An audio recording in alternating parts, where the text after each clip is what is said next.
Hi, welcome to the ZP Vlog and Podcast. So today's the 19th of May 2024, and we always like to do these kind of talk about the news from ZP for this week. I have to immediately apologise that it's going to feel very kind of chili centric this week, and it's not intended. In fact, I did spend the beginning of the week in Spain. I know I talked about it in the vlog and podcast last week, but we did do a 3-hour, I don't want to say session, but workshop at a biosensors conference in Seville in Spain. So that was the beginning of the week, and then when I look through the news that of this week, we seem to be done a lot of chili testing since then. But I'll try not to make this the chili centric let's say webinar podcast for this week. But just to say that we did do, or rather we are having a ZP Developer Zone webinar on the 22nd of May. We've already got quite a lot of questions in for that. So, if you've got any technical questions on anything other than chilies, of course, screen printed electrodes, microneedles, potentiostats, biosensors, immunoassays, etc., then we'll definitely cover that on the 22nd of May. Now, I know I said I didn't want to make this, food sense centric, but there is a crazy hot sauce out there called the Bomb, and it says in the side of its bottle that it's 135,000 Scoville heat units, and to be fair, we did record it this week and it came in at about 176,000 Scoville heat units. So to be fair, I think their kind of claims are pretty accurate. So that was something that we did test this week, and I'm going to do another little test even this evening. I've got this spicy sauce from a new company, a new fast food chain that seems to have opened in the UK. I think they call themselves something like the German Kebab Company or something like that. And I got a little bit of a spicy sauce from them, so I'll give that a little test this evening.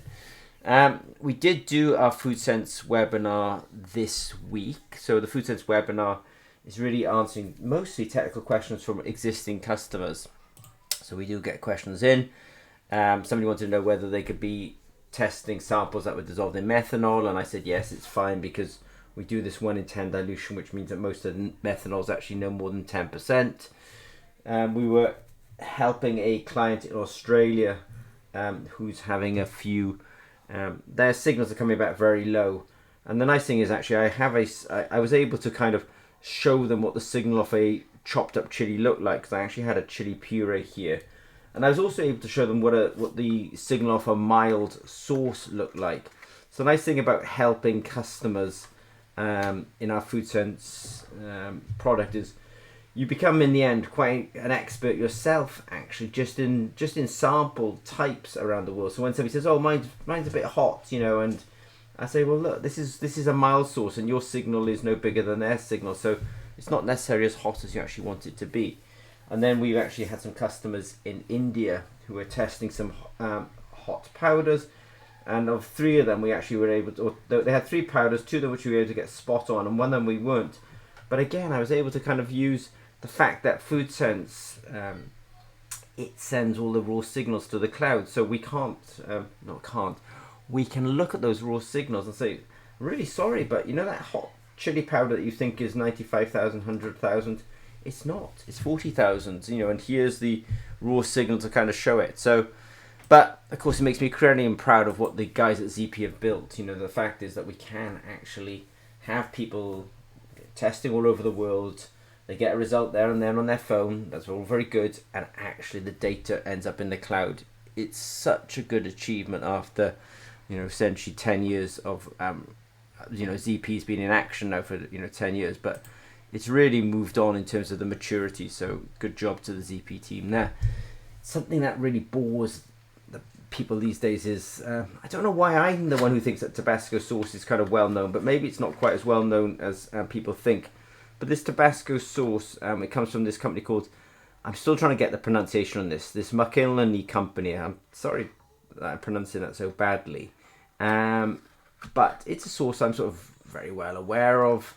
Maybe it's famous in the UK because it says by appointment to Her Majesty the Queen, which is kind of unusual because this comes from the US. But we did, and I've tested it a lot in the past, but I just wanted to make sure that the system was still working the way I kind of historically remember it, and so I did test some Tabasco sauce from this company, and we got the Scoville heat unit sort of basically right on there. So I was kind of I was happy with the results on that. As I say, it wasn't my intention to make this kind of chili, let's say, event this week. But finally, and this is quite nice actually, because there's something called the Psycho Juice. This sounds crazy, yes? It's made of 70% ghost pepper. Now, if you're technical and you're a bit of a chemist, when somebody says, right, something's 70% ghost pepper, so there's a rationale here, because you can actually then say, right, if I know by mass what something is, and I know what the concentration of the ghost pepper is, so the capsaicin in ghost pepper is 1 million Scoville heat units.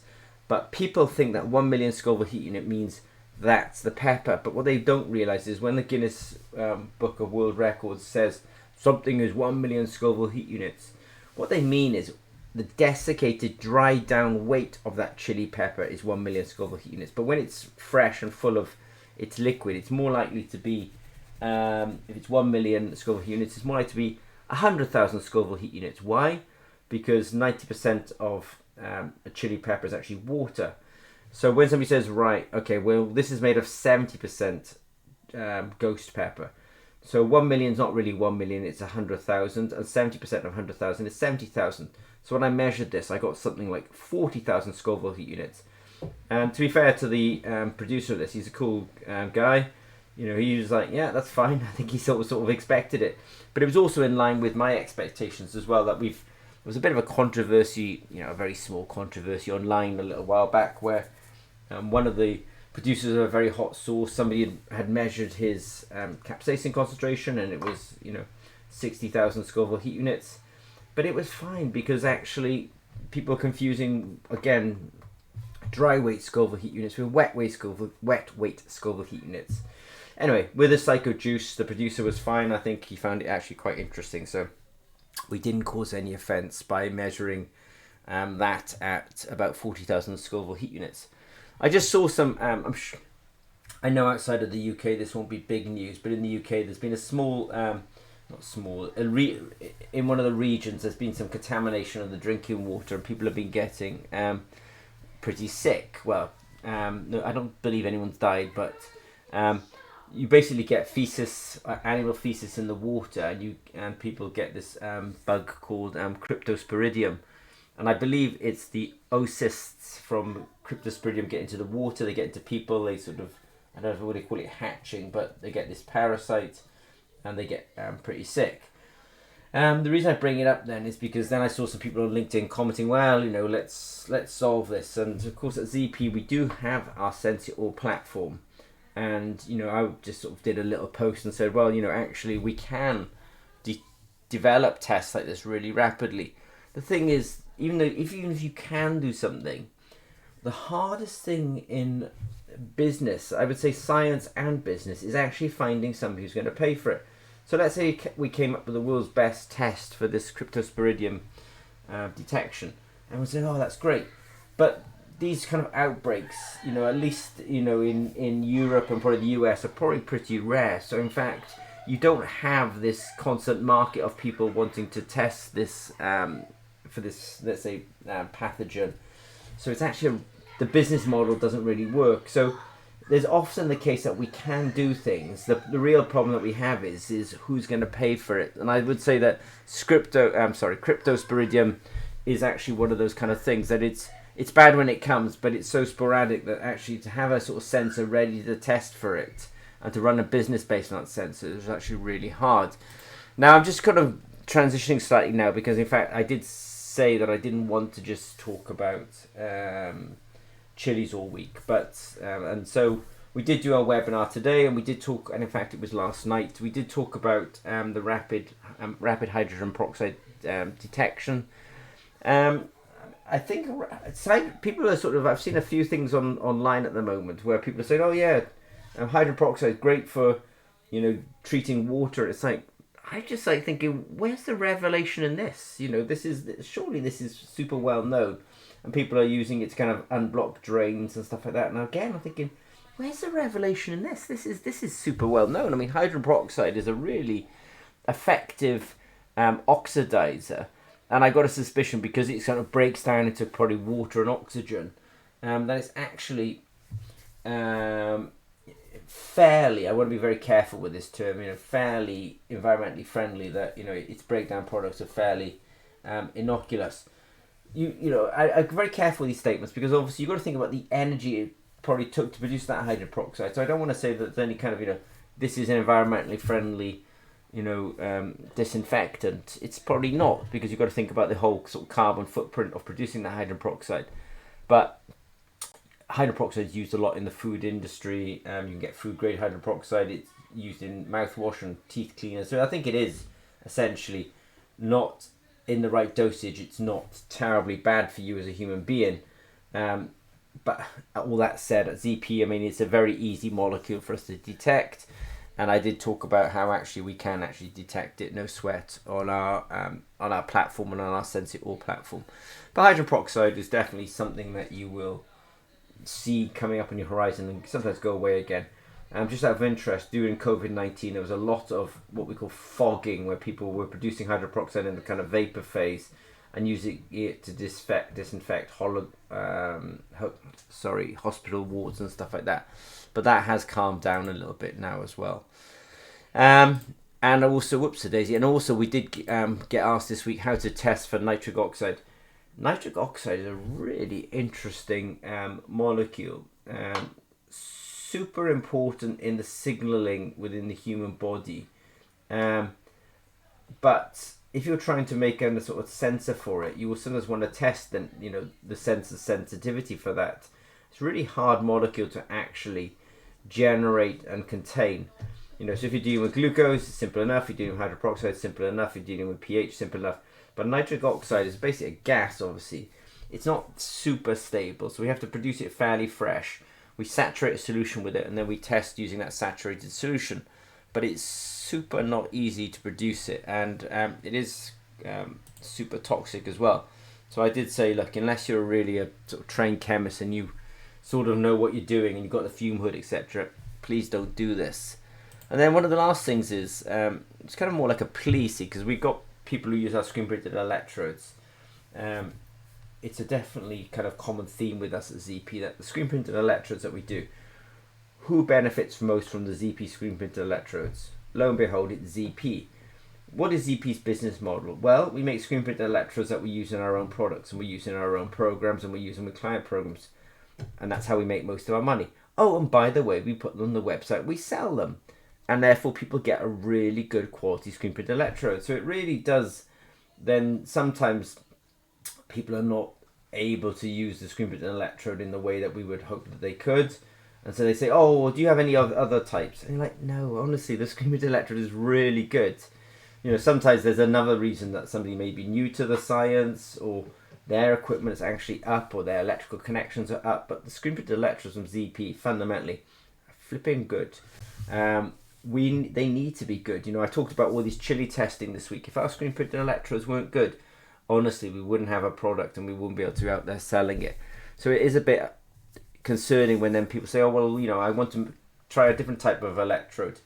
And I have to say then in our webinars, look, the reason, ZP screen printed electrodes, the reason they're good quality is actually because we produce them in high numbers, or manufacturing runs that are quite large.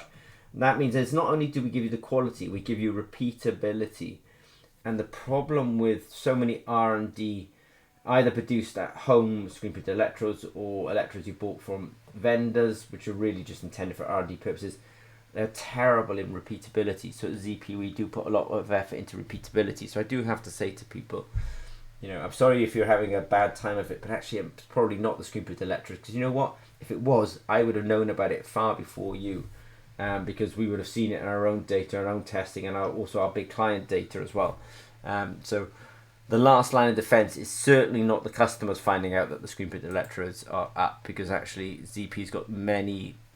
We test in-house, we use in-house, we use in our own products, we use them in our customers' products, our projects as well. And by the way, they also end up on the web store as well. But by the time they end up on the web store, There have been so many filters to make sure that those screen printed electrodes are pretty good. Now next week we do actually have a webinar on Tuesday, Wednesday and Thursday. On Tuesday we're doing a webinar on really technology for academics. I want to focus really on impact. You know, there's a term going around, and I believe in it, that if you're going to do some science, it has to have impact. And so we are doing a webinar Tuesday morning, Tuesday afternoon. That's UK time. We do one in the morning, one in the afternoon, because then it helps with different time zones. We like to do these webinars live. So we are going to do a webinar Tuesday on just basically for academia. On Wednesday, we're doing a webinar, and I believe it's on food sense.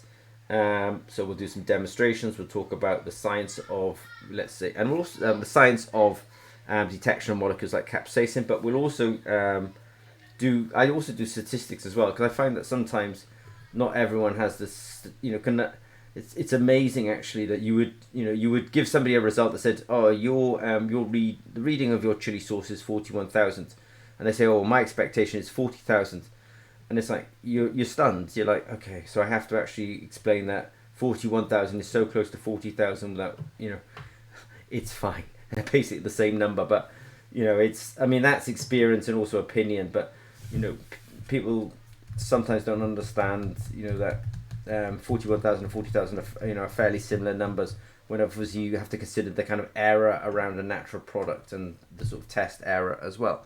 So we will do statistics. That's on Wednesday, and on Thursday I'm pretty sure that we're doing a webinar on Sense It All. You know, Sense It All is just this beast of a product that really solves the problem about how am I going to get to market really quickly. And I think Sense It All actually is that solution. So if you've got any questions on ZP, don't hesitate to reach out to us. We will try next week. There will be a lot more discussion of things that are not necessarily food sense, but my apologies for that. But otherwise, if you've got any questions on ZP, please don't hesitate to reach out to us. Okay, thanks very much.